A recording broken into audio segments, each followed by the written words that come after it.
నమస్కారం. ఈ సృష్టిలో ప్రతి జీవి కూడా సుఖాన్ని, సంతోషాన్ని, ప్రశాంతతను కోరుకుంటుంది. ఆ సుఖ సంతోషాలు మనకు కలగాలంటే జీవించడానికి తగిన వనరులు, సంపద అనేది చాలా ముఖ్యం.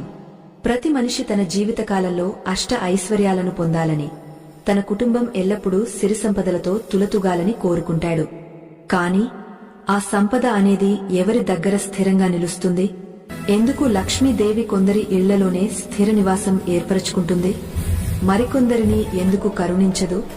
అసలు ఆ తల్లి మన ఇంట్లోకి అడుగుపెట్టడానికి సిద్ధంగా ఉందని మనకు ఎలా తెలుస్తుంది? మన పురాతన గ్రంథాలు, ఋషులు చెప్పిన దాని ప్రకారం సంపద అనేది కేవలం కష్టపడితే వచ్చేది మాత్రమే కాదు, అది దైవ అనుగ్రహం కూడా. లక్ష్మీదేవి ఒక ఇంటిని ఎంచుకునే ముందు ఆ ఇంటి యజమానికి ఆ ఇంటి వాతావరణంలో కొన్ని స్పష్టమైన మార్పులను, సంకేతాలను చూపిస్తుంది. ఈరోజు మనం